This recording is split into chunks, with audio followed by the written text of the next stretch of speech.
ನೀವೆಲ್ಲರ ಜೊತೆ ಚೆನ್ನಾಗಿರ್ತೀರಾ, ಹಾಗಾಗಿ ಎಲ್ಲರೂ ನಿಮ್ ಜೊತೆ ಚೆನ್ನಾಗಿರ್ತಾರೆ. ಮೊನ್ನೆ ಒಂದು ಇನ್ಸಿಡೆಂಟ್ ಹಾಗೆ ಆಯ್ತು ಸರ್. ಒಂದು ಪ್ರೆಸ್ ಮೀಟ್ ಹೋದ್ರೆ ಎಲ್ಲರೂ ಮಾತಾಡಿಸ್ತೀನಿ, ಇನ್ಕ್ಲೂಡಿಂಗ್ ಫೋಟೋಗ್ರಾಫರ್ಸು. ಎಲ್ಲರೂ ಪ್ರೆಸ್ ಮೀಟ್, ಹೊಸ ಸಿನಿಮಾ ಅದು. ಕರೆದ್ರು, ಸ್ಟೇಜ್ ಮೇಲೆ ಕೂರಿಸಿದ್ರು ಎಲ್ಲರೂ. ಅಲ್ಲಿ ನಾನು ಒಂದು ಲೀಡ್ ಕ್ಯಾರೆಕ್ಟರ್ ಮಾಡಿದ್ದೆ, ನನ್ನ ಕರಿಬೇಕಾಯ್ತು. ನಾನು ಫಸ್ಟ್ ಅವ್ರು ಹೊಸ ಟೀಮ್ ಅಲ್ವಾ, ಅವ್ರಿಗೆ ಗೊತ್ತಿಲ್ಲ. ಅವ್ರಿಗೆ ಹೇಳಿದ್ದೆ, ನೋಡಿ ಫ್ರಂಟ್ 3 ಲೈನ್ ಅಲ್ಲಿ ಆಟೋ ಮೇಲೆ ಯಾರು ಕೂತ್ಕೋಬೇಡಿ ನಮ್ಮವರು, ಅದು ಪ್ರೆಸ್ನವ್ರಿಗೆ ಮೀಸಲಾಗಿರುತ್ತೆ. ನಾನು ಬಲಗಡೆ ಮೂಲೆಯಲ್ಲಿ ಒಂದು ಕಡೆ ಕೂತಿದ್ದೆ, ಫ್ರಂಟ್ ಲೈನ್ ಅಲ್ಲೇ ನೇಲ್ ಕೂತಿದ್ದೆ. ಯಾರಿಗೂ ನನಗೆ ಗಮನಕ್ಕೆ ಬಂದಿಲ್ಲ. ಸ್ಟೇಜ್ ಮೇಲೆ ಕರಿಬೇಕಾಯ್ತು, ನನಗೆ ಕರೆದಿಲ್ಲ. ಆಮೇಲೆ ಡೈರೆಕ್ಟ್ರು ಆ ಕಡೆ ಹುಟ್ಟು, ಆರಾಧ್ಯವ್ರು ಕರೀರಿ. ಅವ್ರ ಆಂಕರ್ ಹೇಳ್ತಾ ಇದ್ರು, ಆರಾಧ್ಯ ಅವರು ನಾವು ದೊಡ್ಡ ಕಲಾವಿದಾರಂದ್ರೆ ಮರ್ಸ್ಬಿಡ್ತಾರೆ, ಆಮೇಲೆ ನಮ್ ಜೊತೆ ಪತ್ರಿಕೆರ್ತರ ತರ ಇದ್ಬಿಡ್ತಾರೆ. ನಿಮ್ಗೆ ಇದರಿಂದ ಆತ್ಮವಿಶ್ವಾಸನೂ ಹೆಚ್ಚಾಗುತ್ತೆ ಸರ್. ಹೌದು. ಆಮೇಲೆ ಮೇಲೆ ಸಭಿಕರು ಕೂತಿರ್ತಾರಲ್ಲ ಸರ್, ಅವರು ದೇವರ ಸಮಾನ ಸರ್. ದೇವರ ಸಮಾನವೇ ನೋಡ್ಬೇಕು ನಾವು ಅವ್ರನ್ನ ಕೂಡ. ಹೀಗೆ ನಾನು ಹೇಳಿದ್ರೆ ಆಕ್ಟಿಂಗ್ ಕ್ಲಾಸ್ ಅಲ್ಲಿ ಅದನ್ನ ಹೇಳಿ ಈ ಪಾಠಗಳು ಹೇಳ್ತೀನಿ, ನಡ್ಕೋಬೇಕಾದ್ದು. ದೊಡ್ಡವ್ರ ಚಿಕ್ಕವ್ರ ಗೌರವ, ಆಮೇಲೆ ಸೆಟ್ ಹೋದಾಗ ಡೈರೆಕ್ಷನ್ ಡಿಪಾರ್ಟ್ಮೆಂಟ್ಗೆ ಎಷ್ಟು ಗೌರವ ಕೊಡ್ಬೇಕು ಅಂತ ಹೇಳ್ತೀನಿ. ಡೈರೆಕ್ಟ್ರು ಇವತ್ತು ನಾನು ಪಾಲನೆ ಮಾಡ್ತಾ ಇದ್ದೀನಿ. ನನ್ನ ಮಕ್ಕಳ ವಯಸ್ಸವರು ಡೈರೆಕ್ಟರ್ ಆದ್ರೂ ಕೂಡ ನಾನು ಅವ್ರಿಗೆ ಗುರುಸ್ಥಾನ ಕೊಡ್ತೀನಿ.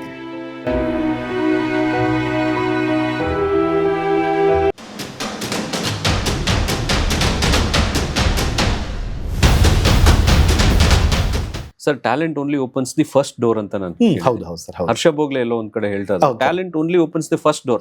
ಅದಾದ್ಮೇಲೆ ನಮ್ಮ ಡಿಸಿಪ್ಲಿನ್, ನಮ್ಮ ಹಾರ್ಡ್ ಎಫರ್ಟ್ಸ್ ಮಾತ್ರ ನಮ್ಮನ್ನ ಮುಂದೆ ತಗೊಂಡು. ಖಂಡಿತ ಸರ್, ಖಂಡಿತ. ಅದಕ್ಕೆ ಒಂದು ಉತ್ತಮ ಉದಾಹರಣೆ ಅಂದ್ರೆ ಸಚಿನ್ ತೆಂಡೂಲ್ಕರ್ ಮತ್ತು ವಿನೋದ್ ಕಾಂಬ್ಳಿ. ಎಸ್ ಸರ್, ಖಂಡಿತ ಹೌದು ಅಲ್ವಾ? ಸತ್ಯ ಸರ್, ಸತ್ಯ ಅದು ಸತ್ಯ. ಇವಾಗ ನನ್ನ ಬಗ್ಗೆ ನಾನು ಯೋಚನೆ ಮಾಡೋದೇ ಅನ್ಕೊಳ್ತೀನಿ. ನಾನು ಸಿಕ್ಕಾಪಟ್ಟೆ ಪ್ರತಿಭಾವ ಅಂತ ಏನಲ್ಲ, ನನಗನ್ಸೋಮಟ್ಟಿಗೆ ನನ್ನ ಮೀರ್ಸೋಂತ 100 ಜನ ಪ್ರತಿಭಾವಂತರಿದ್ದಾರೆ ಇವತ್ತು ಇಂಡಸ್ಟ್ರಿಯಲ್ಲಿ ಇದ್ದಾರೆ. ಆದ್ರೆ ನನಗೆ ಇಷ್ಟು ಅವಕಾಶಗಳು ಸಿಗ್ತಾ ಇದೆ ಅಂದ್ರೆ ನನ್ನ ಒಂದು ಸರಳತೆ ಸರ್, ಅಷ್ಟೇ ಸರ್. ಮತ್ತು ಶಿಸ್ತು ಸರ್, ಅವೆಲ್ಲ ಪಾಲನೆ ಮಾಡ್ತಾ ಇರೋದು ಸಿಗ್ತಾ ಇದೆ. ಅವ್ರು ತುಂಬಾ ಜನ ಹೇಳಿದ್ರು, ಆರಾಧ್ಯ ಬಂದ್ರೆ ತನ್ನ ಕೆಲಸ ಮುಗಿಸ್ಕೊಂಡು ಹೋಗ್ತಾರಪ್ಪ, ಹೆಚ್ಚಿನ ವಿಷಯಕ್ಕೆ ತಲೆ ಹಾಕಲ್ಲ, ಹೇಳಿ ಟೈಮ್ ಕರೆಕ್ಟ್ ಆಗಿ ಬರ್ತಾರೆ, ಯಾವುದೇ ತೊಂದರೆ ಕೊಡಲ್ಲ, ತನ್ನ ಕೆಲಸ ಪರ್ಫೆಕ್ಟ್ ಆಗಿ ಮಾಡ್ತಾರೆ ಅಂತ. ಆ ಉದ್ದೇಶಕ್ಕೆ ಕರೆಯೋರೆ ಜಾಸ್ತಿ. Wonderful sir, wonderful. ಆಮೇಲೆ ನಾನು ಜಾಸ್ತಿ ಡಿಮ್ಯಾಂಡ್ ಮಾಡಕ್ ಹೋಗಲ್ಲ. ಕೆಲವು ಡಿಮ್ಯಾಂಡ್ ಇರುತ್ತೆ, ನನಗೆ ಅಷ್ಟು ಪೇಮೆಂಟ್ ಬೇಕು, ಇಷ್ಟು ಪೇಮೆಂಟ್ ಬೇಕು, ನನಗೆ ಎಲ್ಲ ಹೊರಗಡೆ ಹೋದಾಗ ಇಂಥ ರೂಮೇ ಬೇಕು, ಇಂಥ ಕಾರೇ ಬೇಕು, ಆ ಥರ ಮಾಡೋರು ಇದ್ದಾರೆ ಇವತ್ತು. ನಾನು ಅದು ಯಾವುದು ಇಲ್ಲ. ನನಗೆ ಕೆಲಸಕ್ಕೆ ಇಂಪಾರ್ಟೆಂಟು, ಅದಕ್ಕೆ ಸೂಕ್ತ ಸಂಭಾವನೆ ಬೇಕು. ಸಂಭಾವನೆ ಮಾಡೋಕ್ಕಾಗಲ್ಲ, ತುಂಬಾ ಕಡಿಮೆ ಸಂಭಾವನೆ ಮಾಡೋಕ್ಕಾಗಲ್ಲ. ಈಗ ನಮ್ಮ ಜೀವನ ಅದ್ರ ಮೇಲೆ ಅಳವಡಿಸ್ಕೊಂಡಿದ್ದೀವಿ. ಅದಕ್ಕೆ ಕೆಲವರು ಹೊಸಬ್ರು ಕೇಳ್ತಾ ಇರ್ತಾರೆ, ಹೊಸಬ್ರು ತುಂಬಾ ಎಂಕರೇಜ್ ಮಾಡ್ತಾ ಇದ್ದೀನಿ ಸರ್. ನಾನು ತುಂಬಾ ಹೊಸ ಸಿನಿಮಾಗಳಲ್ಲಿ ಎಲ್ಲ ಹೊಸಬ್ರು ಇರ್ತಾರೆ, ನಾನು ಒಬ್ಬನೇ ಹಾಡ್ಬಾ ಇರ್ತೀನಿ. ಕೆಲಸ ಮಾಡೋದಕ್ಕೆ ಖುಷಿ ಆಗುತ್ತೆ. ಅದ್ರಲ್ಲಿ ಕೆಲವರು ಅವರ ಪರಿಸ್ಥಿತಿ ಹೇಳ್ತಾರೆ, ಸರ್ ನಾವೇ ದುಡ್ಡು ಹಾಕೊಂಡು ಮಾಡ್ತೇವೆ, ನಾವು ಇಷ್ಟು ಕಡಿಮೆ ಕೊಡೋಕ್ಕಾಗುತ್ತೆ ಅಷ್ಟೊಂದು. ನನ್ನ ಮನಸ್ಸಿಗೆ ಒಪ್ಪಿಗೆ ಆಯ್ತಾ, ಅವ್ರ ಬಿಹೇವಿಯರ್ ಇಷ್ಟ ಆಯ್ತಾ, ಅವ್ರ ಕಂಟೆಂಟ್ ಇಷ್ಟ ಆಯ್ತಾ, ಒಪ್ಕೊಳ್ತೀನಿ, ಮಾಡ್ಕೊಡ್ತೀನಿ. ಇನ್ನು ಕೆಲವರು ಪೇಮೆಂಟನ್ನೇ ಪ್ರಾಮುಖ್ಯವಾಗಿ ಹೇಳ್ತಾರೆ. ಅವರು ಸರ್ ಈ ಸಿನಿಮಾ ಫ್ರೀ ಮಾಡ್ಕೊಟ್ಬಿಡಿ, ನೆಕ್ಸ್ಟ್ ಸಿನಿಮಾ ಪೇಮೆಂಟ್ ಕೊಡ್ತೀನಿ ಅಂತ. ನಾನು ಅದಕ್ಕೆ ಇಲ್ಲ, ಈ ಸಿನಿಮಾ ಬೇರೆ ಹತ್ರ ಮಾಡಿಸ್ಕೊಡಪ್ಪ, ನೆಕ್ಸ್ಟ್ ಸಿನಿಮಾ ನಾನು ಕರಿ ಬಂದು ಮಾಡ್ಕೊಡ್ತೀನಿ. ರೆಸ್ಪೆಕ್ಟ್ ಇಂಪಾರ್ಟೆಂಟ್ ಅಲ್ವೇ? ಹೌದು. ಅದಕ್ಕೆ ಬಟ್ ಕಂಟೆಂಟ್ ಇಷ್ಟ ಆದ್ರೂ ಕಡೆ ಎಲ್ಲ ಮಾಡಿದ್ದೀನಿ ಸರ್. ತುಂಬಾ ಇಷ್ಟಪಡ್ತಾರೆ ಹೊಸಬ್ರು, ಅದೊಂದು ಖುಷಿ ಆಗುತ್ತೆ ಸರ್ ನನಗೆ. Content, treatment. ಹೌದು ಸರ್, ಹೌದು. ಆಮೇಲೆ ಪೇಮೆಂಟ್. ಹೌದು. ಹೊಸಬ್ರು ಟೀಮ್ ಹೆಂಗಾಗಿದೆ ಅಂದ್ರೆ, ನಾನು ಒಂದು ಹೊಸ ಟೀಮ್ ಹೋಯ್ತು ಅಂದ್ರೆ ಅವ್ರು ನಾನು ಬಿಡ್ತಾ ಇಲ್ಲ ಸರ್. ಕಂಟಿನ್ಯೂ ಅವ್ರು ಮಾಡೋ ಎಲ್ಲಾ ಸಿನಿಮಾಗಳಲ್ಲಿ ಅವ್ರು 5 ಸಿನಿಮಾ ಮಾಡ್ತಾರೆ, 10 ಸಿನಿಮಾ ಮಾಡ್ತಾರೆ, ಎಲ್ಲಾದ್ರೂ ಪ್ರತಿ ಸಿನಿಮಾ ನಾನು ಹಾಕೊಳ್ತಾ ಇದ್ದಾರೆ. ಅವ್ರೇ ಹೇಳ್ಬಿಡ್ತಾರೆ, ಸರ್ ನಾವು ನೆಕ್ಸ್ಟ್ ನಮ್ಮ ಸಿನಿಮಾ ನಿಮ್ಗೆ ಡೇಟ್ ಬೇಕೇ ಬೇಕು ಅಂತ. ಆ ಒಂದು ಪ್ರೀತಿ ಸಿಗ್ತಾ ಇದೆ. ಹೌದು, ಆ ಪ್ರೀತಿಗೋಸ್ಕರ. ಹೌದು ಸರ್, ಹೌದು. ಯಾಕೆ ನಮ್ದು ದುಬಾರಿ ಪೇಮೆಂಟ್ ಇಲ್ವಲ್ಲ, ಅವ್ರ ಕೈ ನಿಲ್ಕೋತರ ಇದೀವಿ. ಹೇಳ್ತೀವಿ ಫ್ರೀ ಅಂತೂ ಮಾಡಕ್ಕಾಗಲ್ಲ, ನಮ್ಮ ಜೀವನ ಅದು ಫ್ರೀ. ಅವ್ರು ಮಾಡಿಸ್ಕೊಳ್ಳಬಾರ್ದು, ಕಲಾವಿದರಿಗೆ ಕೊಡುವಂತ ಗೌರವ. ಹೌದು ಸರ್, ಹೌದು. ಸೊ ಜೀವನದಾಗಿ ನಡ್ಕೊಂಡು ಹೋಗ್ತಾ ಇದೆ ಸರ್. Wonderful sir. ಮತ್ತೇನಾದ್ರೂ ಹೇಳೋದಕ್ಕೆ ಇಷ್ಟಪಡ್ತೀರಾ? ಈ ಮೂಲಕ ನನ್ನ ಇಷ್ಟು ವರ್ಷದ ಜರ್ನಿಗೆ ನನ್ನ ಸಹಕಾರ ಕೊಡ್ತಾ ಬಂದಿರತಕ್ಕಂತಹ ನನ್ನ ಕುಟುಂಬಕ್ಕೆ ಈ ಮೂಲಕ ನಿಮ್ಮ ಒಂದು ಚಾನಲ್ ಮುಖಾಂತರ ನನ್ನ ಶ್ರೀಮತಿಗೆ ಆಗ್ಬೋದು, ನನ್ನ ಮಕ್ಕಳಿಗೂ ಕೂಡ ನಾನು ಕೃತಜ್ಞತೆ ಹೇಳ್ತೀನಿ. ಹಾಗೆ ನನ್ನನ್ನು ಕೂಡ ಬೆಳೆಸಿದಂತ ನಮ್ಮ ಪ್ರೇಕ್ಷಕರಿಗೆ, ವೀಕ್ಷಕರಿಗೆ, ಮತ್ತೆ ಎಲ್ಲ ವಾಹಿನಿಯ ಮುಖ್ಯಸ್ಥರಿಗೆ, ಪತ್ರಕರ್ತರಿಗೆ, ಮುಖ್ಯವಾಗಿ ಎಲ್ಲ ಸರ್ ಪತ್ರಿಕಾ ಬಳಗದವರು ನನಗೆ ತುಂಬಾ ಎಂಕರೇಜ್ ಮಾಡಿದ್ದಾರೆ. ನೀವೆಲ್ಲರ ಜೊತೆ ಚೆನ್ನಾಗಿರ್ತೀರಾ, ಹಾಗಾಗಿ ಎಲ್ಲರೂ ನಿಮ್ ಜೊತೆ ಚೆನ್ನಾಗಿರ್ತಾರೆ ಸರ್. ಮೊನ್ನೆ ಒಂದು ಇನ್ಸಿಡೆಂಟ್ ಹಾಗೆ ಆಯ್ತು ಸರ್. ಒಂದು ಪ್ರೆಸ್ ಮೀಟ್, ಪ್ರೆಸ್ ಎಲ್ಲರೂ ಪರಿಚಯ ನನಗೆ. ಹೋದ್ರೆ ಎಲ್ಲರೂ ಮಾತಾಡಿಸ್ತೀನಿ, ಇನ್ಕ್ಲೂಡಿಂಗ್ ಫೋಟೋಗ್ರಾಫರ್ಸು. ಎಲ್ಲರೂ ಪ್ರೆಸ್ ಮೀಟ್, ಹೊಸ ಸಿನಿಮಾ ಅದು. ಕರೆದ್ರು, ಸ್ಟೇಜ್ ಮೇಲೆ ಕೂರಿಸಿದ್ರು ಎಲ್ಲರೂ. ಅಲ್ಲಿ ನಾನು ಒಂದು ಲೀಡ್ ಕ್ಯಾರೆಕ್ಟರ್ ಮಾಡಿದ್ದೆ, ನನ್ನ ಕರಿಬೇಕಾಯ್ತು. ನಾನು ಫಸ್ಟ್ ಅವ್ರು ಹೊಸ ಟೀಮ್ ಅಲ್ವಾ, ಅವ್ರಿಗೆ ಗೊತ್ತಿಲ್ಲ. ಅವ್ರಿಗೆ ಹೇಳಿದ್ದೆ, ನೋಡಿ ಫ್ರಂಟ್ 3 ಲೈನ್ ಅಲ್ಲಿ ಆಟೋ ಮೇಲೆ ಯಾರು ಕೂತ್ಕೋಬೇಡಿ ನಮ್ಮವರು, ಅದು ಪ್ರೆಸ್ನವ್ರಿಗೆ ಮೀಸಲಾಗಿರುತ್ತೆ, ನೀವು ಕೂತ್ಕೊಂಡು ಅವ್ರು ತೊಂದರೆ ಆಗುತ್ತೆ, ಅವ್ರು ಹೇಳ್ಸೋದು ಬೇಡ ಅಂತ ಹೇಳಿದೆ. ಸರಿ 3 ಲೈನ್ ಯಾರು ಕೂತಿರ್ಲಿಲ್ಲ, ಪ್ರೆಸ್ನವರೇ ಬಂದ್ರು, ಎಲ್ಲರೂ ಕೂತ್ಕೊಂಡ್ರು, ಎಲ್ಲ ಆಯ್ತು. ನಾನು ಬಲಗಡೆ ಮೂಲೆಯಲ್ಲಿ ಒಂದು ಕಡೆ ಕೂತಿದ್ದೆ, ಫ್ರಂಟ್ ಲೈನ್ ಅಲ್ಲೇ ನೇಲ್ ಕೂತಿದ್ದೆ. ಯಾರಿಗೂ ನನಗೆ ಗಮನಕ್ಕೆ ಬಂದಿಲ್ಲ. ಸ್ಟೇಜ್ ಮೇಲೆ ಕರಿಬೇಕಾಯ್ತು, ನನಗೆ ಕರೆದಿಲ್ಲ ಅಲ್ಲಿ. ಆಮೇಲೆ ಡೈರೆಕ್ಟ್ರು ಆ ಕಡೆ ಊಟ ಆರಾಧ್ಯವ್ರು ಕರೀರಿ ಅಂದ್ರು. ಅವ್ರು ಆಂಕರ್ ಹೇಳ್ತಾ ಇದ್ರು, ಆರಾಧ್ಯ ಅವರು ನಾವು ದೊಡ್ಡ ಕಲಾವಿದ ಅಂದ್ರೆ ಮರ್ಸ್ಬಿಡ್ತಾರೆ ನಮಗೆ. ಆಮೇಲೆ ನಮ್ ಜೊತೆ ಪತ್ರಿಕೆರ್ತರ ತರ ಇದ್ಬಿಡ್ತಾರೆ ಎಲ್ಲರ ಮಾತಾಡ್ಸ್ಕೊಂಡು. ಆಮೇಲೆ ಸ್ಟೇಜ್ ಮೇಲೆ ಚೇರ್ ಕಡಿಮೆ ಐತಲ್ಲಿ, ನಾನೇ ಒಂದೆರಡು ಚೇರ್ ಎಲ್ಲ ತೆಕ್ಕೊಟ್ಟೆ ಮುಂಚೆ. ಅದಕ್ಕೆ ಅವರೆಲ್ಲ ಚೇರ್ ತೆಕ್ಕೊಟ್ಟಾಗ ಈ ಥಿಯೇಟರ್ ಅನಿಸ್ಬಿಡ್ತಾರೆ ಅಂತ ಅನ್ಬಿಟ್ಟು. ಹಾಗೆ ಎಲ್ಲರ ಜೊತೆ ನಾವು ಮಿಂಗಲ್ ಆಗೋದ್ರಿಂದ ಖುಷಿ ಸಿಗುತ್ತೆ ಸರ್. ಥಿಯೇಟರ್ ಇಂದ ಬಂದಿರೋ ಬ್ಯಾಕ್ ಗ್ರೌಂಡ್ ಅದೇ ತರ ಬ್ಯಾಕ್ಗ್ರೌಂಡ್ ಸರ್. ಥಿಯೇಟರ್ ನಾವು ಎಷ್ಟು ಕಲ್ತ್ವಿ ಅಂದ್ರೆ ನಿಮ್ಗೆ ನೆನಪಿರುತ್ತೆ, ಫಸ್ಟ್ ನಾವು ರಿಹರ್ಸಲ್ಗೆ ಹೋದಾಗ ಕೂಡ ನಾವು ಪಾದರಕ್ಷೆ ಬಿಡೋದ್ರಿಂದ ಶುರುವಾಗುತ್ತೆ ಸರ್ ಪಾಠ. ಹೌದು, ಡೈಲಾಗ್ ಹೇಳೋದ್ರಿಂದ ಅಲ್ಲ, ಪಾದರಕ್ಷೆ ಬಿಡೋದ್ರಿಂದ. ಶಿಸ್ತು, ಪಾದರಕ್ಷೆ ಪಕ್ಕದಲ್ಲೇ ಬಿಡಬೇಕು, ಒಂದು ಸಾಲಲ್ಲಿ ಬಿಡಬೇಕು, ಒಳಗಡೆ ಎಂಟರ್ ಆಗ್ಬೇಕು, ಬಾಗ್ಲ ನಮಸ್ಕಾರ ಮಾಡ್ಕೊಂಡು ಎಂಟರ್ ಆಗ್ಬೇಕು ಅಲ್ವೇ? ಹೌದೌದು. ನಾನೊಂದ್ಸಲ ಇದೇ ತರ ಥಿಯೇಟರ್ ಅಲ್ಲಿ ರಿಹರ್ಸಲ್ಗೆ ಹೋದಾಗ ತಿಂಡಿ ತಗೊಂಡೋಗಿದ್ದೆ. ಆವಾಗ ಅಲ್ಲಿ ಯಾರು ತಂದಿರ್ಲಿಲ್ಲ, ನಾನು ಒಬ್ನೇ ತಗೊಂಡೋಗಿದ್ದೆ. ನಾನು ಒಬ್ನೇ ಹಸುವಾಯ್ತು, ತಿಂತಾ ಇದ್ದೆ. ಒಂದು ಉಗಿದ್ರು ನನಗೆ, ಅದು ಮೊದಲನೇ ಪಾಠ. ಎಲ್ಲಾರು ಹಸ್ಕೊಂಡು ಇವತ್ತು ಈಗ್ಲೂ ರಿಹರ್ಸಲ್ ಮಾಡ್ತಾ ಇದಾರೆ, ಆಕ್ಟ್ ಮಾಡ್ತಾರೆ. ನೀನೊಬ್ಬ ಬೇರೆನಾ? ತಿನ್ಬೇಕು ಅಂದ್ರೆ ಎಲ್ಲಾರ್ಗು ಕೊಟ್ಕೊಂಡು ತಿನ್ಬೇಕು. ಕರೆಕ್ಟ್. ಅದು ಮೊದಲನೇ ಪಾಠ ಅಲ್ಲಿ ಕಲ್ತಿರೋದು. ನೋಡಿ, ಅವತ್ತು ಕಲ್ತಿದ್ ಪಾಠ ನಮ್ಗೆ ಇವತ್ತು ಹೇಗೆ ಅನುಕೂಲ ಆಗ್ತಾ ಇದೆ. ಇವತ್ತು ನಾನು ನೀವು ಅಬ್ಸರ್ವ್ ಮಾಡಿರ್ತೀನಿ, ನಾನು ಒಂದು ಸ್ಟುಡಿಯೋ ಬರ್ಬೇಕಾದ್ರೆ ನಮಸ್ಕಾರ ಮಾಡ್ಕೊಂಡು ಬರ್ತೀನಿ ಬಾಗಿಲಿಗೆ ಅಲ್ವೇ? ಶೂಟಿಂಗ್ ಹೋಗ್ಬೇಕಾದ್ರೂ ಅಷ್ಟೇ, ಶೂಟಿಂಗ್ ಮನೆಗೆ ಬಾಗಿಲು ನಮಸ್ಕಾರ ಮಾಡ್ಕೊಂಡು. ನೀವು ಬರ್ಬೇಕಾದ್ರೇನೆ ನಮ್ಮ ಬಿಯಾಂಡ್ ಲಿಮಿಟ್ಸ್ ನ ಪ್ರೊಡ್ಯೂಸರ್ ಆಗಿರುವಂತ ಅಂಶಿತ್ ಹೇಳಿದ್ರು, ನೋಡಿ ಎಷ್ಟು ಸರಳವಾಗಿದ್ದಾರೆ ಇವರು, ಇಷ್ಟೊಂದು ದೊಡ್ಡ ಕಲಾವಿದರು ಅನ್ನೋದು ನಮ್ಗೆ ಗೊತ್ತೇ ಆಗಲ್ಲ, ಇಷ್ಟೊಂದು ಸರಳವಾಗಿ ಬರ್ತಾರೆ, ಇಷ್ಟು ಚೆನ್ನಾಗಿ ಮಾತಾಡ್ತಾರೆ ನಮ್ಮನ್ನ ಅಂತ. ಥ್ಯಾಂಕ್ ಯು ಸರ್, ನೀವೆಲ್ಲರೂ ಹಾರೈಕೆ ಸರ್, ಹಾರೈಕೆ. ಆಮೇಲೆ ಒಳಗಡೆ ಬೇರೆ ಶೂಟಿಂಗ್ ಅಲ್ಲಿ ಒಳಗಡೆ ಹೋಗ್ಬೇಕಾದ್ರೆ ಬಾಗಿಲು ನಮಸ್ಕಾರ ಮಾಡ್ಕೊಳ್ತೀನಿ. ಮೇಕಪ್ಗೆ ಹೋದಾಗ ಮೇಕಪ್ ಮನೆಗೆ ಅವ್ರಿಗೆ ನಮಸ್ಕಾರ ಹೇಳ್ತೀನಿ. ಮೇಕಪ್ ಅದೇನು ಐಟಮ್ಸ್ ಇರುತ್ತೆ ಅದಕ್ಕೆ ನಮಸ್ಕಾರ ಮಾಡ್ಕೊಳ್ತೀನಿ. ಸ್ಕ್ರಿಪ್ಟ್ ಕೊಟ್ಟಾಗ ಸ್ಕ್ರಿಪ್ಟ್ಗೂ ನಮಸ್ಕಾರ ಮಾಡ್ಕೊಳ್ತೀನಿ ಸರ್ ಇವತ್ತು ನಾನು, ಅದು ತಾಯಿ ಶಾರದೆ. ಕ್ಯಾಮ್ರಾ ಮುಂದೆ ಹೋದಾಗ ಕ್ಯಾಮ್ರಾಗೆ ನಮಸ್ಕಾರ ಮಾಡ್ಕೊಳ್ತೀನಿ, ಕ್ಯಾಮ್ರಾ ಮನೆಗೆ ನಮಸ್ಕಾರ ಹೇಳ್ತೀವಿ, ಡೈರೆಕ್ಟರ್ಗೆ ಇವತ್ತಿಗೂ ನಮಸ್ಕಾರ ಹೇಳ್ತೀವಿ. ಯಾಕೆಂದ್ರೆ ಪ್ರತಿಯೊಂದು ಅಲ್ಲಿರೋ ಪರಿಕರಗಳು ಎಲ್ಲವೂ ತಾಯಿ ಶಾರದೆ ರೂಪದಲ್ಲಿ ನೋಡ್ತೀವಿ ಸರ್. ಹೌದು, ಎಲ್ಲರನ್ನು ದೈವ ರೂಪದಲ್ಲಿ ನೋಡ್ಬೇಕು. ಆಮೇಲೆ ನಾನು ಈ ಕೆಲವು ಕಡೆ ಆಕ್ಟಿಂಗ್ ಸ್ಕೂಲ್ಗಳೇ ಪಾಠ ಮಾಡಕ್ಕೆ ಕರೀತಾರೆ ಸರ್. ಗಿರಿನಗರದಲ್ಲಿ ಬಣ್ಣ ಅಂತ ಒಂದು ಇನ್ಸ್ಟಿಟ್ಯೂಟ್ ಇತ್ತು, 10 ವರ್ಷ ನಾನು ಪಾಠ ಮಾಡಿದೆ, ಆಕ್ಟಿಂಗ್ ಸ್ಕೂಲ್ ಮಾಡಿದೆ ಅಲ್ಲಿ ನಾನು ಅವ್ರಿಗೆ ಬೇರೆ ಆಕ್ಟಿಂಗ್ ಹೇಳ್ಕೊಡೋಕೆ ಹೆಚ್ಚಾಗಿ ನಮ್ಮ ನಡೆನುಡಿ ಬಗ್ಗೆ ಹೇಳ್ಕೊಡ್ತಾ ಇದ್ದೆ. ಬಿಹೇವಿಯರ್ ಹೇಗಿರ್ಬೇಕು, ಅದು ಸರಿ ಆದ್ರೆ ಎಲ್ಲ ಸರಿ ಹೋಗುತ್ತೆ ಅಂದ್ಬಿಟ್ಟು. ಈಗ ನಾನು ನಿಮ್ಗೆ ಏನ್ ಹೇಳಿದೆ, ಬರ್ತಾ ಎಲ್ಲ ನಮಸ್ಕಾರಗಳು ಮಾಡ್ಕೊಡುತ್ತೆ, ಪ್ರತಿಯೊಂದು ನೀವು ದೈವ ಸ್ವರೂಪದಲ್ಲಿ ನೋಡಿ ಅಂತ. ಆಮೇಲೆ ಎಷ್ಟೋ ಜನ ನೋಡ್ತೀವಿ ನಾವು ಮೇಕಪ್ ಕೂತ್ಕೊಂಡಾಗ ಕಾಲ ಮೇಲೆ ಕಾಲು ಹಾಕೊಂಡಿರ್ತಾರೆ, ಶೂ ಹಾಕೊಂಡಿರ್ತಾರೆ. ನಾವು ಶೂ ಹಾಕೊಂಡು ಸ್ಲಿಪ್ಪರ್ ಹಾಕೊಂಡು ಯಾವತ್ತೂ ನಾವು ಅದು ಮಾಡ್ಕೋಬಾರ್ದು, ಒಳ್ಳೇದಲ್ಲ. ಲಾಸ್ಟ್ ಟೈಮ್ ಯಾವುದೋ ಒಂದು ಸ್ಟುಡಿಯೋ ಹೀಗೆ ಇಂಟರ್ವ್ಯೂ ಕರೆದಾಗ ನನ್ನ ಕ್ಯಾಮ್ರಾ ಮುಂದೆ ಕೂತ್ಕೊಳ್ಳೋದಕ್ಕೆ, ಸರ್ ಸ್ಲಿಪ್ಪರ್ ಹಾಕೊಳ್ಳಿ ಪರವಾಗಿಲ್ಲ ಅಂದರು. ನಾನು ದಯವಿಟ್ಟು ಕ್ಷಮಿಸಿ, ನನಗೆ ಆ ಒಂದು ಪದ್ಧತಿ ಇಲ್ಲ, ಸ್ಲಿಪ್ಪರ್ನ ದೂರ ಬಿಟ್ಟೆ ನಾನು ಕೂತ್ಕೊಳ್ಳೋದು ನಾನು ಅಂತ ಹೇಳಿದೆ. ಅವ್ರು ಆ್ಯಂಕರ್ ಹಾಕ್ಕೊಂಡಿದ್ರು, ನಾನು ಬರೀ ಕಾಲಲ್ಲೇ ಕೂತ್ಕೊಂಡೆ. ನಾನು ಯಾವುದೇ ಕಾರ್ಯಕ್ರಮಕ್ಕೆ ಹೋದ್ರು ಸರ್, ಸ್ಟೇಜ್ ಮೇಲೆ ನಾನು ಸ್ಲಿಪ್ಪರ್ ಹಾಕೊಂಡು ಹೋಗಲ್ಲ, ಬಿಟ್ಟು ಹೋಗ್ತೀನಿ. ಸ್ಟೇಜ್ ನಮಸ್ಕಾರ ಮಾಡ್ಬಿಡೋದು. ಸ್ಟೇಜ್ ಮೇಲೆ 10 ಜನ ಇರ್ತಾರೆ, 10 ಜನ ಸ್ಲಿಪ್ಪರ್ ಹಾಕೊಂಡಿರ್ತಾರೆ, ನಾನು ಒಬ್ಬ ಬರೀ ಕಾಲಲ್ಲೇ ಇರ್ತೀನಿ. ನನಗೇನು ಅಭಾಸ ಅನ್ಸಲ್ಲ, ಅದು ನನಗೆ ಖುಷಿ. ಅದು ನಾನು ಆ ಸಭೆಗೆ ಕೊಡುವಂಥ ಗೌರವ. ಆಮೇಲೆ ಸಭೆ ನಾವು ಮೇಲ್ ಕೂತಿರ್ತೀವಿ, ಎದುರುಗಡೆ 100 ಜನ ಕೂತಿರ್ತಾರೆ, ನಾನು ಈ ಸ್ಲಿಪ್ಪರ್ ಹಾಕಿ ಕೂತ್ಕೊಳ್ಳೋದು ನನಗೆ ಚೆನ್ನಾಗಿರಲ್ಲ. ನಿಮ್ಗೆ ಇದರಿಂದ ಆತ್ಮವಿಶ್ವಾಸನೂ ಹೆಚ್ಚಾಗುತ್ತೆ ಸರ್. ಹೌದು. ಆಮೇಲೆ ಮೇಲೆ ಸಭಿಕರು ಕೂತಿರ್ತಾರಲ್ಲ ಸರ್, ಅವರು ದೇವ್ರ ಸಮಾನ ಸರ್. ಹೌದು, ದೇವ್ರ ಸಮಾನವೇ ನೋಡ್ಬೇಕು ನಾವು ಅವ್ರನ್ನ ಕೂಡ. ಹೀಗೆ ನಾನು ಹೇಳಿದಲ್ಲ, ಆಕ್ಟಿಂಗ್ ಕ್ಲಾಸಲ್ಲಿ ಅದನ್ನೇ ಹೇಳೋದು, ಈ ಪಾಠಗಳು ಹೇಳ್ತೀನಿ, ನಡ್ಕೋಬೇಕಾದ್ದು ದೊಡ್ಡವ್ರ ಚಿಕ್ಕವ್ರ ಗೌರವ. ಆಮೇಲೆ ಸೆಟ್ಗೆ ಹೋದಾಗ ಡೈರೆಕ್ಟರ್ಗೆ, ಡೈರೆಕ್ಷನ್ ಡಿಪಾರ್ಟ್ಮೆಂಟ್ಗೆ ಎಷ್ಟು ಗೌರವ ಕೊಡ್ಬೇಕು ಅಂತ ಹೇಳ್ತೀನಿ. ಡೈರೆಕ್ಟ್ರು ಇವತ್ತು ನಾನು ಪಾಲನೆ ಮಾಡ್ತಾ ಇದ್ದೀನಿ. ನನ್ನ ಮಕ್ಕಳ ವಯಸ್ಸಿನವ್ರು ಡೈರೆಕ್ಟರ್ ಆದ್ರೂ ಕೂಡ ನಾನು ಅವ್ರಿಗೆ ಗುರುಸ್ಥಾನ ಕೊಡ್ತೀನಿ. ನಿರ್ದೇಶಕರದೇ ಗುರುಸ್ಥಾನ ಅಲ್ವೇ? ಆ ವ್ಯಕ್ತಿ ಮುಖ್ಯ ಅಲ್ಲ, ಅವ್ರ ವಯಸ್ಸು ಮುಖ್ಯ ಅಲ್ಲ, ಅಲ್ಲಿ ಆ ಸ್ಥಾನ ಬಿಟ್ಟು ಆಮೇಲೆ ಅದು ಸೆಟ್ಟಿಂದ ಆಚೆ ಬಂದಾಗ ಅವರು ಎಷ್ಟೇ ಕ್ಲೋಸ್ ಆಗಿರಲಿ, ನಮಗೆ ಆ ಪ್ರೀತಿಯಿಂದ ಮಾತಾಡೋಣ. ಸೆಟ್ಟಲ್ಲಿ ಕೊಡ್ಬೇಕು ಗೌರವ. ಅವ್ರು ಹೇಳಿದಲ್ಲಿ ಪಾಲನೆ ಮಾಡಬೇಕು. ಕೆಲವ್ರು ಹೇಳಿದ್ದನ್ನು ಪಾಲನೆ ಮಾಡಲ್ಲ, ಅದು ಯಾಕೆ ಹೀಗೆ ಇದಕ್ಕೆ ನಾವು ಎರಡನೇ ಮಾತಾಡಬಾರ್ದು. ಇಲ್ಲಿ ಕೂತ್ಕೊಂಡಾಗ ಅಲ್ಲೇ ಕೂತ್ಕೋಬೇಕು ನಾವು. ಇಲ್ಲಿ ಸೋಫಾ ಇರುತ್ತೆ, ಅವ್ರು ನಿರ್ದೇಶಕರು ನೆಲ ಮೇಲೆ ಕೂತ್ಕೊಂತಾರೆ, ನೆಲ ಮೇಲೆ ಕೂತ್ಕೋಬೇಕು ನಾವು. ಯಾಕೆಂದ್ರೆ ಅವ್ರು ಕ್ಯಾಮ್ರಾ ಅಲ್ಲಿ ಫಿಕ್ಸ್ ಮಾಡಿರ್ತಾರೆ ಅವರು, ಅಥವಾ ಒಂದು ಕಾನ್ಸೆಪ್ಟ್ ಬೇರೆ ಏನೋ ಇರುತ್ತೆ, ಸೀನ್ಗೆ ಆ ರೀತಿ ಒಂದು ರಿಕ್ವೈರ್ಮೆಂಟ್ ಇರುತ್ತೆ. ಇಲ್ಲಿ ಸೋಫಾ ಮೇಲೆ ಕೂತ್ಕೊಳ್ತೀನಿ ಅಂತಂದ್ರೆ ಅಸಂಬದ್ಧ ಆಗತ್ತೆ.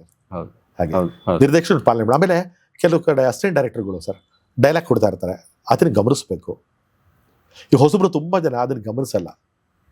ಮೊನ್ನೆ ಕೂಡ ಶೂಟಿಂಗಲ್ಲೂ ಹೇಳಿದೆ, ಮನೆಯವ್ರಿಗೆ ಡೈರೆಕ್ಟರ್ ಹೇಳ್ಕೊಡ್ತಾ ಇದ್ದಾರೆ, ಇವರು ಪಾಪ ಅಂದ್ರೆ ಅವ್ರಿಗೆ ಗೊತ್ತಿಲ್ಲ. ಅವ್ರಿಗೆ ಡೈರೆಕ್ಟ್ರು ಹೇಳ್ಕೊಡ್ಬೇಕಾದ್ರೆ ಆ ಪ್ರೊನೌನ್ಸಿಯೇಷನು, ಆ ಧ್ವನಿ ಏರಿಳಿತ ಇವೆಲ್ಲ ಇರುತ್ತೆ, ಅವ್ರ ಮುಖ ಭಾವನೆ ಇವೆಲ್ಲ ಅಬ್ಸರ್ವ್ ಮಾಡಬೇಕು. ಅವ್ರು ಹೇಳ್ತಾರೆ, ಅವ್ರೇನೋ ಹೇಳ್ತಾರೆ ಅನ್ಕೊಂಡು ಈಗ ಅವ್ರು ಡೈರೆಕ್ಟರ್ ಇಲ್ಲಿದ್ದಾರೆ, ಹಿಂಗೆ ತಲೆ ಆಡಿಸ್ಕೊಂಡು ಕೇಳಿಸ್ಕೊತಾ ಇದಾರೆ. ನಾನು ಹೇಳಿದೆ, ನೀವು ಅಲ್ಲಿ ನೋಡೋದಲ್ಲ ಸ್ವಾಮಿ, ಬರೀ ಕಿವಿ ಕೊಡೋದಲ್ಲ, ನಿಮ್ ಕಣ್ಣು ಡೈರೆಕ್ಟರ್ ಮೇಲೆ ಇರಬೇಕು. ಅದನ್ನ ಪೂರ್ತಿ ಅಬ್ಸರ್ವ್ ಮಾಡ್ಬಿಟ್ರೆ, ನೀವು ಹೊಸಬ್ರೇ ಇರ್ಬೋದು, ಪೂರ್ತಿ ನೀವು ಅಬ್ಸರ್ವ್ ಮಾಡ್ಬಿಟ್ರೆ 50% ಅಲ್ಲೇ ಬಂದ್ಬಿಡುತ್ತೆ. ಈಗ ಶುದ್ಧವಾಗಿ ಕನ್ನಡದಲ್ಲಿ ಮಾತಾಡೋರು ಕೂಡ ಕಮ್ಮಿ ಆಗ್ಬಿಟ್ಟು. ಹೌದು ಸರ್, ಹೌದು ಸರ್. ನನಗೆ ಕನ್ನಡ ಕಲೀಲಿಕ್ಕೆ ಇಷ್ಟು ಅಲ್ಪ ಸ್ವಲ್ಪ ಅನ್ನೋದು 100% ಅಂತ ಇಲ್ಲ. ಆಕಾಶವಾಣಿ ಕನ್ನಡ ಸರ್, ನಾನು ಆಕಾಶವಾಣಿ. ಹೌದು, ನೀವು ಆಕಾಶವಾಣಿಯಲ್ಲೂ ಕೂಡ ಕಲಾವಿದರಾಗಿದ್ದು. ಹೌದು ಸರ್. ಆಕಾಶವಾಣಿ ತುಂಬಾ ದೊಡ್ಡ ಎಕ್ಸ್ಪೀರಿಯನ್ಸ್ ನಮ್ದು. ಫ್ಯಾಕ್ಟ್ರಿ ಇದೆ ಹೇಳಿದಲ್ಲ ನಿಮ್ಗೆ, ಕಾರ್ಮಿಕರಾಗ ಮೂವಿ, ಹೌದು, ಕೈಗಾರಿಕಾ ನಾಟಕೋತ್ಸವ ಎಲ್ಲ ಹೇಳಿದೆ. ಹೌದು. ಅವಾಗ ಆಕಾಶವಾಣಿಯಲ್ಲಿ ಕೂಡ ಕಾರ್ಮಿಕರ ಕಾರ್ಯಕ್ರಮ ಅಂತ ಒಂದು ಸ್ಲಾಟ್ ಇತ್ತು ಸರ್. ಸಂಜೆ 5 ಗಂಟೆಗೆ 5:30 ಇತ್ತು. ಸುಮಾರು ಅರ್ಧ ಗಂಟೆನ 1 ಗಂಟೆ ಪ್ರೋಗ್ರಾಮ್ ಇತ್ತು. ಪ್ರತಿದಿನ ಒಂದೊಂದು ಫ್ಯಾಕ್ಟ್ರಿ ಅವ್ರಿಗೆ ಕರೀತಾ ಇದ್ರು, ಅವ್ರಿಗೆ ಸ್ಲಾಟ್ ಕೊಡ್ತಾ ಇದ್ರು.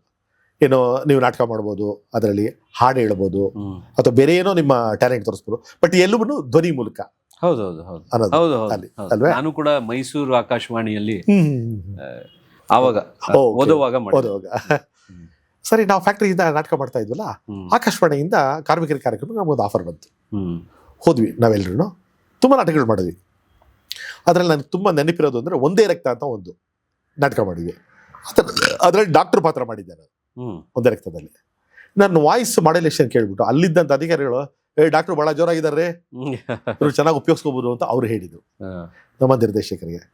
ಜೊತೆಗೆ ನಾನು ಆ ನಾಟಕ ಮಾಡ್ತಾ ಇದ್ದಾಗಲೇ ಅಲ್ಲಿ ಆಡಿಷನ್ ಅಂತ ನಡೀತಾ ಇತ್ತು ಸರ್ ಆಕಾಶವಾಣಿಯಲ್ಲಿ.